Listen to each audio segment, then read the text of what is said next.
Salam Bapak Ibu Saudara yang dikasih oleh Tuhan. Kembali lagi kita boleh beribadah kepada Tuhan. Yakin dan percayalah apa yang menjadi niat hati kita untuk beribadah kepadanya, Tuhan Yesus Kristus berkati. Mari kita akan berdoa bersama-sama. Bapa kami di surga, pada saat ini kami datang kepadamu, menyerahkan segenap keberadaan kami ke dalam tangan pengasihan-Mu, dan biarkanlah berkah-Mu nyata tercurah atas kami sekalian. Dan biarkanlah ya Tuhan, fellowship yang indah, persekutuan yang indah dengan Engkau nyata atas kami saat ini. Baik kami yang ada di tempat ini ataupun rekan-rekan kami yang menikmati siaran ini, Tuhan, Engkau memberkati kami semuanya. Di dalam nama Tuhan Yesus Kristus, kami menyerahkan waktu ini seutuhnya. Haleluya. Amin. Bapak Ibu Saudara yang dikasihi oleh Tuhan, beberapa waktu ke depan kita akan diperhadapkan dengan peringatan Paskah. Maka biarkanlah apa yang menjadi makna Paskah boleh kita nikmati, kita hidupi. Oleh sebab itu, kita meminta Roh Tuhan memimpin kita. Roh Tuhan memenuhi kita sehingga apa yang menjadi hati Bapa, sehingga apa yang menjadi hati Tuhan Yesus Kristus, kita juga boleh mengerti, kita boleh nikmati, dan kita juga boleh aplikasikan dalam kehidupan sehari demi sehari. Roh-Mu yang hidup penuhiku. Kita naikkan pujian ini dengan kesungguhan hati kita. Haleluya Tuhan. Hosana bagi-Mu ya Tuhan Yesus Kristus. Haleluya Tuhan. Berpujilah nama-Mu Tuhan. Roh-Mu yang hidup penuhiku, mengalir dalamku.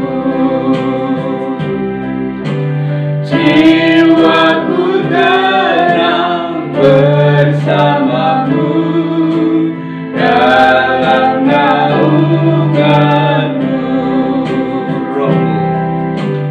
Roh-Mu yang kudus pulihkanku, Engkaulah damaiku. Ku hidup oleh anugerah-Mu yang menyertaiku. Ku buka hati untuk cobaan-Mu, berserah penuh di hadirat-Mu. Kau ambil alih seluruh hidupku, di altar-Mu menyembah-Mu. Lebih sungguh lagi katakan, Roh-Mu yang hidup penuhiku, mengalir dalamku. Jiwaku tenang bersama-Mu dalam naungan-Mu. Roh-Mu yang kudus pulihkanku, Engkaulah damaiku.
altarku menyembahmu, di altarku menyembahmu, di altarku menyembahmu.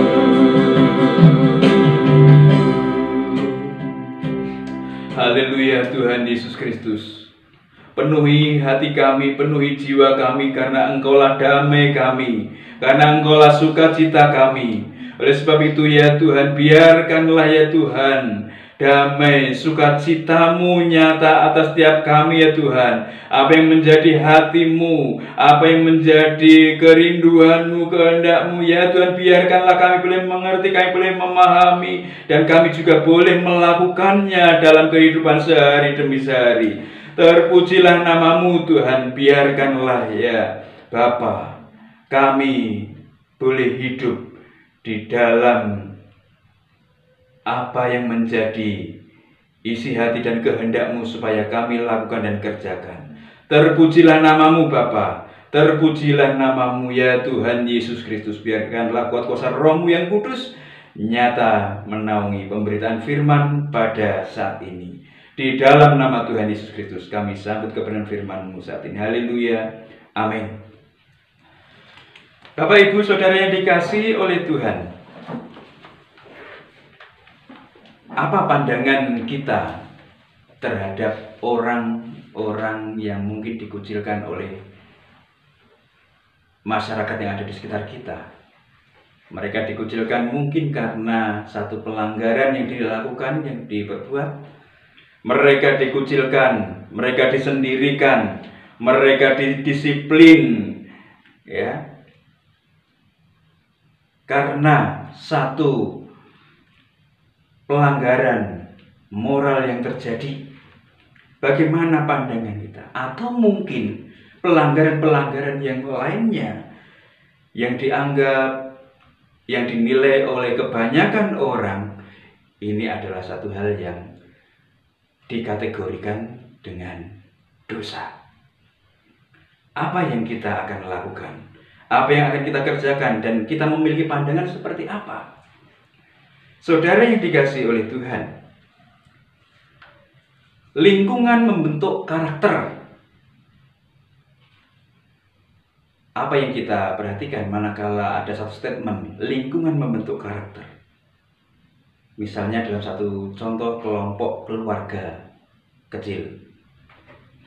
Apa yang sering kali terjadi di dalam rumah tangga itu akan membentuk satu karakter seorang anak yang masih relatif kecil, bertumbuh ke arah anak-anak, bertumbuh ke remaja, dewasa, dan seterusnya. Akan mengkristal karakter satu kejadian demi kejadian yang terjadi dalam rumah tangga pada diri seseorang.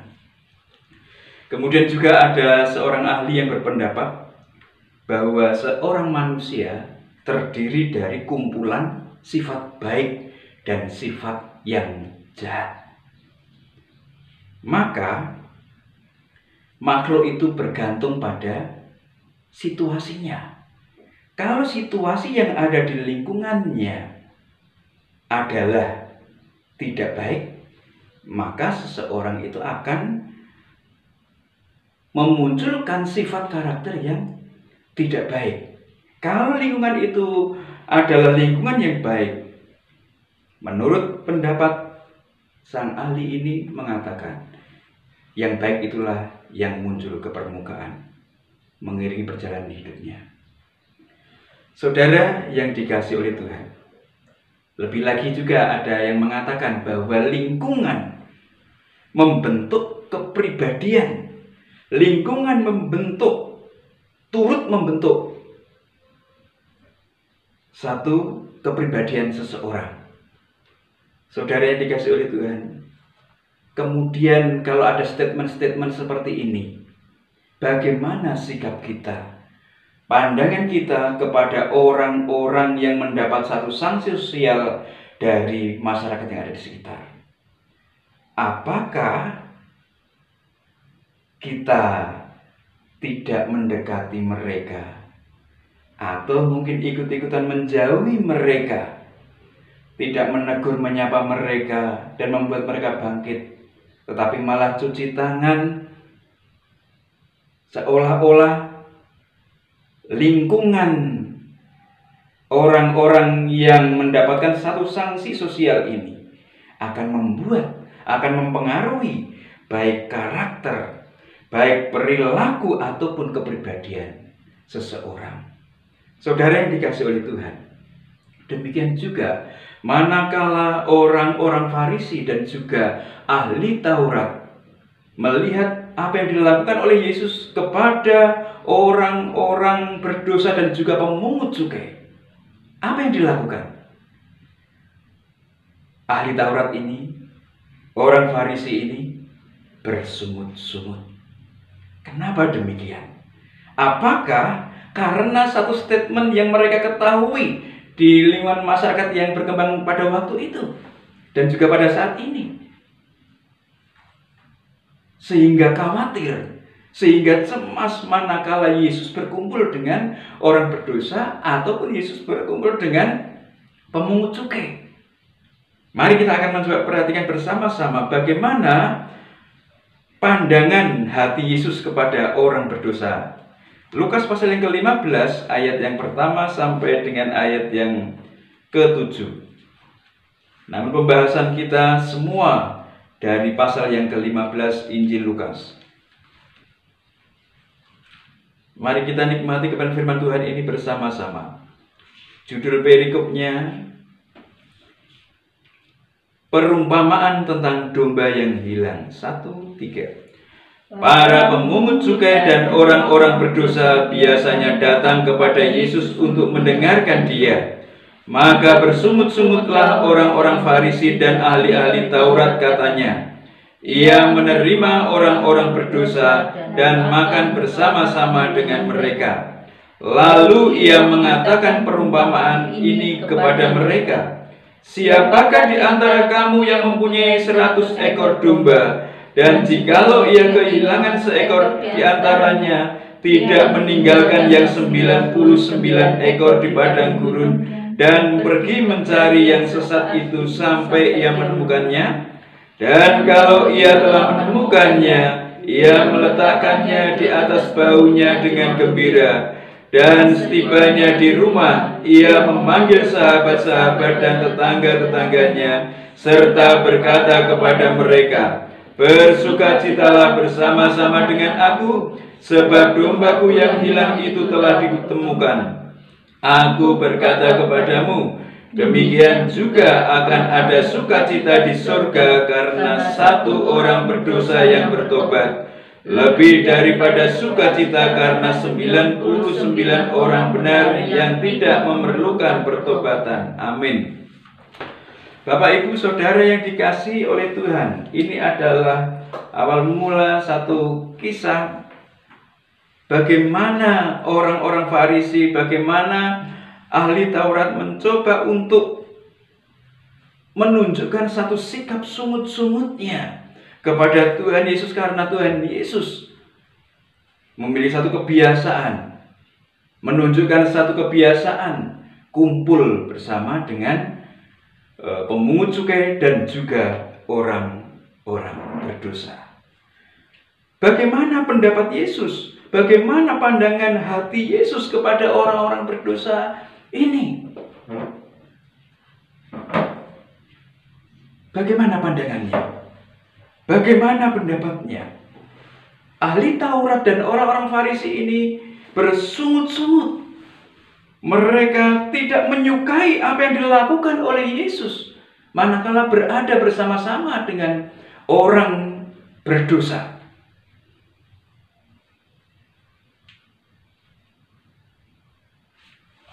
Orang-orang ini adalah kelompoknya orang-orang berdosa. Kenapa Yesus yang adalah Mesias, yang katanya kudus dari Allah, yang katanya dari atas, berasal dari surga, mengapa Dia bergaul dengan kelompok orang berdosa.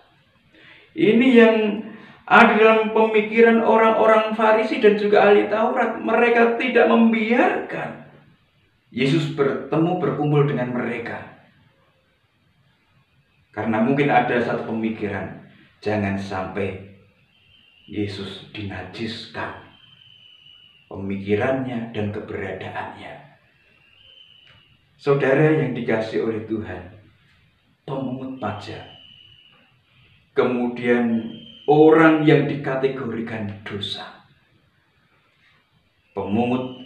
si orang Farisi dan ahli Taurat ini mengatakan, kenapa Yesus berkumpul dengan mereka, makan-makan dengan mereka? Apa yang ada dalam benak dan pemikiran ahli-ahli Taurat? Apa yang ada dalam benak pemikiran orang-orang Farisi?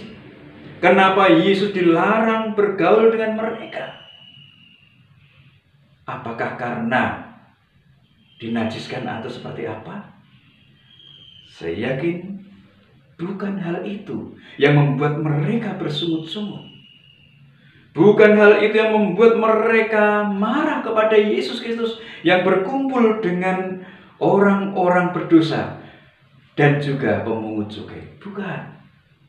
Ini adalah satu kesempatan. Ini adalah satu momentum di mana Yesus yang beberapa saat muncul, kemudian tiba-tiba tenar, kemudian tiba-tiba terkenal. Dan hal ini mencoba mengambil alih satu perhatian yang seharusnya ditujukan kepada ahli-ahli Taurat dan juga kepada orang-orang Farisi. Dan ini mengganggu perhatian mereka, mengganggu satu kenyamanan mereka. Sehingga inilah satu kesempatan. Sehingga mereka, orang-orang Farisi dan ahli Taurat ini, bersungut-sungut manakala menjumpai Yesus ada bersama-sama dengan pemungut cukai dan orang-orang berdosa. Saudara yang dikasihi oleh Tuhan, sekali lagi perhatikanlah apa sesungguhnya menjadi pandangan Yesus kepada orang yang berdosa. Apa yang menjadi isi hati Yesus terhadap orang yang berdosa? Apa? Sudah jelas Yesus memiliki satu pandangan bahwa dosa adalah harus ditolak, harus tidak boleh dilakukan. Tetapi bagaimana pandangannya, bagaimana sikapnya terhadap orang yang berdosa? Mari kita cermati bersama-sama. Manakala diketahui, manakala Yesus melihat bahwa orang-orang Farisi dan ahli Taurat bersungut-sungut melihat kejadian pada waktu Tuhan Yesus ada bersama-sama dengan pemungut cukai dan juga orang-orang berdosa. Apa yang menjadi jawaban Yesus? Yang menjadi jawaban Yesus adalah dalam 3 perumpamaan yang disebutkan, yaitu perumpamaan domba yang hilang, perumpamaan tentang dirham yang hilang, dan juga perumpamaan tentang anak yang hilang.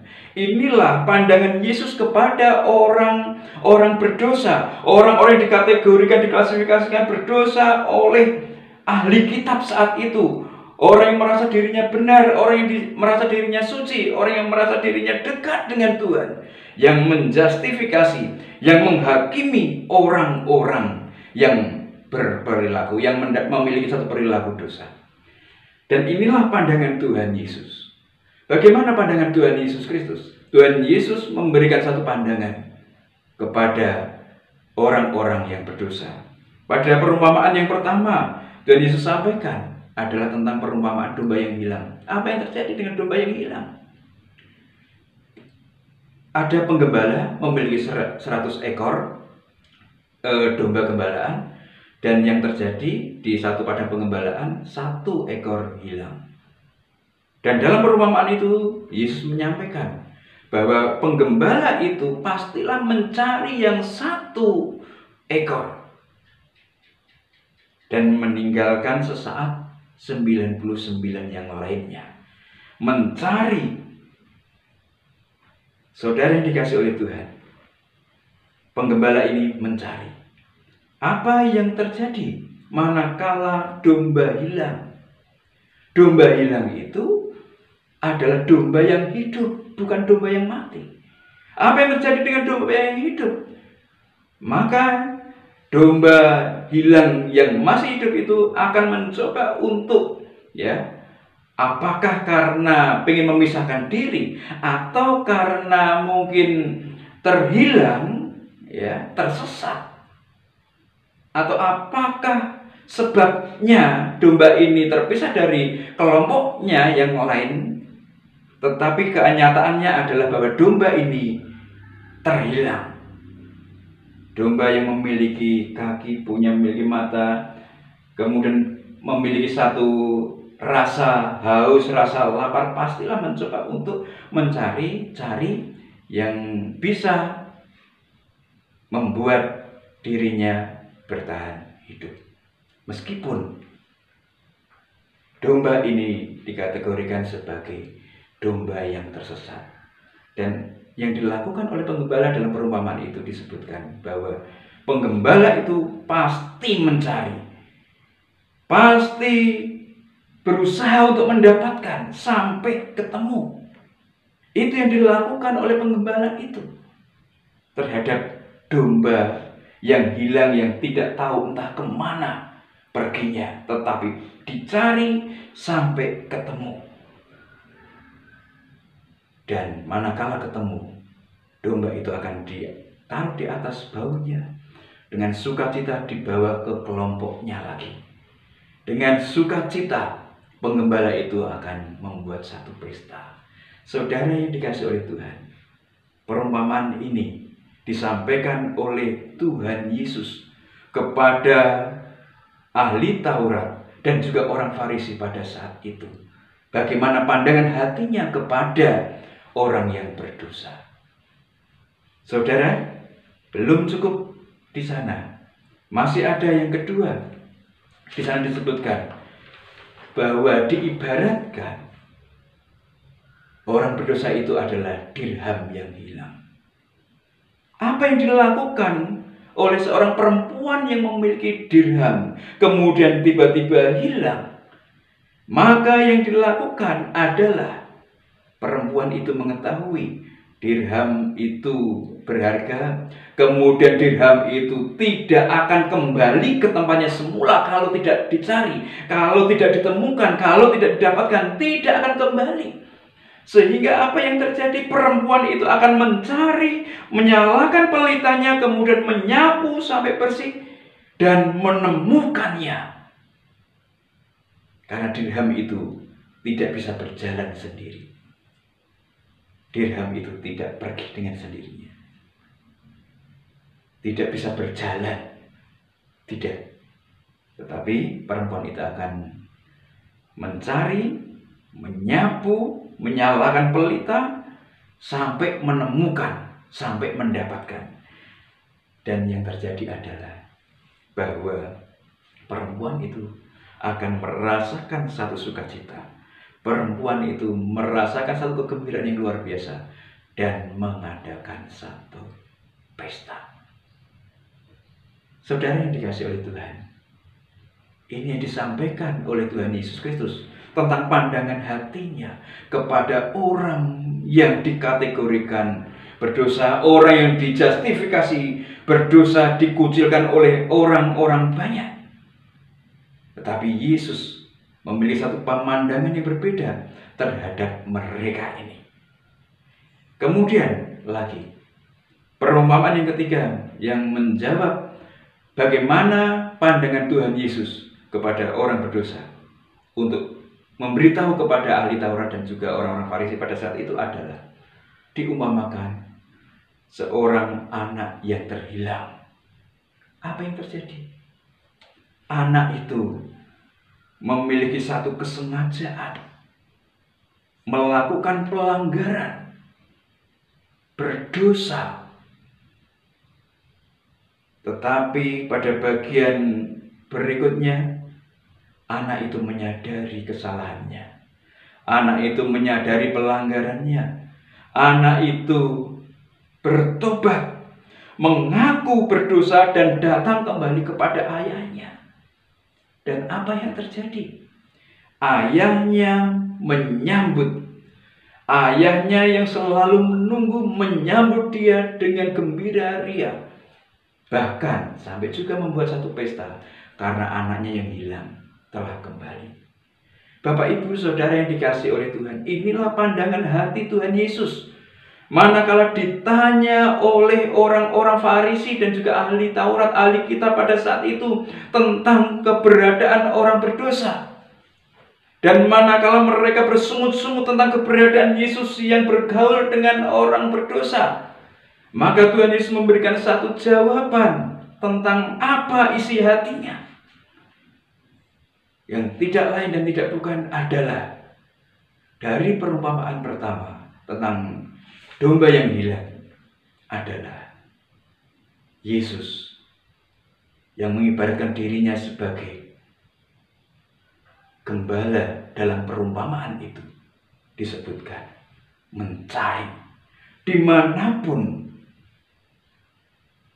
orang yang tersesat, orang yang pergi kemana jauh dari hadapan Tuhan. Tuhan Yesus mencari, Tuhan Yesus ingin mendapatkan, Tuhan Yesus ingin menemukan. Itu yang dilakukan oleh Tuhan Yesus Kristus dalam perumpamaan itu. Apa yang akan dilakukan oleh Tuhan Yesus dalam perumpamaan tentang dirham yang hilang? Tuhan Yesus mengatakan bahwa orang berdosa itu diibaratkan orang yang tidak bisa melakukan apa-apa, tidak berdaya dalam keberdosaannya, tidak mampu bangkit, tidak mampu tegak berdiri. Dan apa yang dilakukan oleh Yesus yang mengumpamakan dirinya sebagai seorang perempuan yang kehilangan dirhamnya. Maka Yesus mencari di mana orang berdosa yang tidak bisa bergerak, yang tidak mampu bangkit untuk menikmati satu fellowship dengan Tuhan.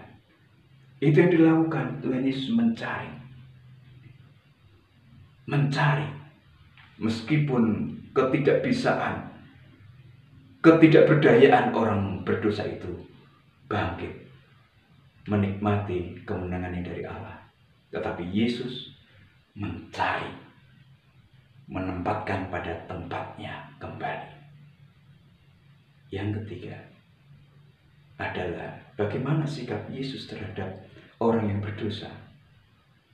Adalah Tuhan Yesus diibaratkan sebagai Bapa yang menunggu, menanti saat anak itu menyadari keberdosaannya, menyadari kebersalahannya, dan mengaku bertobat. Dan tetap juga memberikan sambutan. Saudara yang dikasihi oleh Tuhan, inilah jawaban Tuhan Yesus Kristus. Bagaimana pandangannya melihat orang yang berdosa. Bukan dikucilkan, bukan disendirikan, bukan dihakimi, bukan. Tetapi Tuhan Yesus memiliki satu pandangan untuk mencari, untuk menemukan, dan bahkan untuk menanti pertobatan orang itu. Itu yang menjadi isi hati Tuhan. Oleh sebab itu Bapak Ibu Saudara yang dikasihi oleh Tuhan, bagaimana sikap kita sebagai orang yang percaya kepada Tuhan Yesus Kristus? Orang yang mengikuti jalan Tuhan. Manakala kita melihat, kita mengetahui orang dalam keadaan berdosa, apakah kita jauhi? Kita tinggalkan mereka? Ataukah seperti apa yang menjadi hati Tuhan Yesus Kristus? Paskah beberapa waktu ke depan mengingatkan kita sekalian betapa Tuhan mengasihi dunia, betapa Tuhan menyayangi semuanya. Oleh sebab itu, manakala Tuhan Yesus makan bersama-sama dengan orang berdosa dan pemungut cukai pada saat itu, orang Farisi dan ahli Taurat tidak punya alasan sesungguhnya. Yesus ada bersama-sama dengan mereka. Dan orang Farisi bersungut-sungut.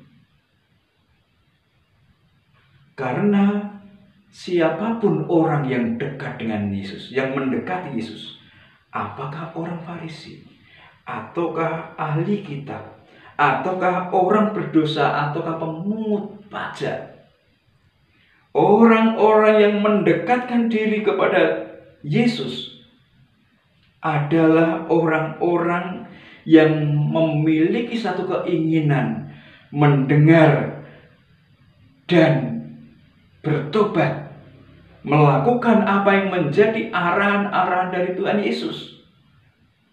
Ini yang harus diketahui oleh ahli kitab pada saat itu, orang Farisi pada saat itu. Kenapa mereka harus bersungut-sungut? Tidak ada alasan untuk mereka bersungut-sungut. Karena semua orang, semua lapisan, semua golongan berhak untuk dekat kepada Yesus. Semua orang punya hak untuk dekat kepada Tuhan Yesus Kristus. Terlebih orang yang mau mendengar, orang yang mau melakukan apa yang menjadi arahan Tuhan Yesus. Meskipun pada awalnya mereka adalah orang yang berdosa, meskipun pada awalnya mereka adalah pelaku dosa. Tetapi manakala mau mendengarkan Yesus, manakala mau melakukan apa yang menjadi titah dan kehendak Tuhan Yesus Kristus, maka tidak ada yang salah. Yang pasti semua orang boleh dekat, mendekatkan diri kepada Tuhan Yesus Kristus. Saudara yang dikasihi oleh Tuhan, apa yang menjadi satu perenungan kita sekarang adalah berbagai macam permasalahan persoalan silih berganti dalam kehidupan manusia, siapapun, dalam lapisan sosial seperti apapun. Pergumulan dan pergumulan mungkin bisa membuat seseorang tahan atau tidak tahan, membuat orang bijaksana atau tidak bijaksana. Perhatikan baik-baik bagaimana hati Tuhan. Biarkanlah juga boleh kita lakukan, juga boleh kita ikuti, sehingga kita boleh menjadi orang yang mencari, menemukan, dan menunggu satu pertobatan yang terjadi pada orang-orang yang kita jumpai, pada orang-orang yang kita temui. Mari kita lakukan seperti apa yang dilakukan oleh Tuhan Yesus Kristus. Mempersilahkan orang untuk dekat dengannya, dengan pengajaran yang daripada Allah Bapa di surga. Tuhan Yesus Kristus memberkati kita sekalian. Mari kita berdoa. Haleluya Tuhan. Biarkanlah ya Tuhan, pandangan-Mu terhadap orang berdosa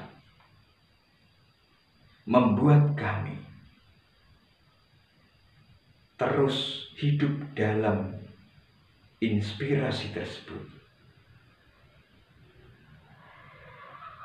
untuk mencari, untuk menemukan, menunggu orang-orang berdosa yang siap untuk bertobat. Tolonglah ya Tuhan, Engkau pakai kami mengetahui lebih dalam lagi apa isi hati-Mu, apa yang harus kami lakukan dengan tangan kami, apa yang harus kami lakukan dengan kaki kami untuk orang berdosa menemukan Engkau sebagai Tuhan dan Juru Selamat. Karena kasih-Mu bukan hanya untuk kami seorang diri. Kasih-Mu tidak hanya untuk keluarga kami, kumpulan kecil yang Tuhan bentuk dan ciptakan. Kasih-Mu bukan hanya untuk orang yang menyatakan diri bersahabat dengan kami, tetapi untuk semua orang, untuk semua golongan, untuk semua lapisan. Oleh sebab itu ya Tuhan, biarkanlah kami boleh memiliki satu pandangan hati seperti Engkau memandang orang berdosa. Terima kasih Tuhan, berkati kami sekalian, baik yang ada di tempat ini ataupun yang menikmati siaran lewat YouTube. Tuhan, Engkau memberkati. Terpujilah namamu Tuhan. Kami terus berdoa untuk bangsa dan negara kami tercinta Indonesia. Tuhan, Engkau menolong pemerintah ini dalam mengatasi masalah kesehatan, dalam mengatasi masalah keharmonisan hubungan di antara satu dengan yang lainnya, mengatasi satu permasalahan perekonomian. Tuhan, kami sungguh pasrahkan ke dalam tangan pengasihan-Mu. Berkah-Mu nyata atas pemerintahan bangsa dan negara kami tercinta Indonesia. Kami juga berdoa kepadamu untuk daerah-daerah yang mengalami bencana. Tuhan, Engkau berkati mereka. Engkau memberikan penghiburan kepada mereka. Pernaungan kasih-Mu nyata atas mereka. Terpujilah namamu.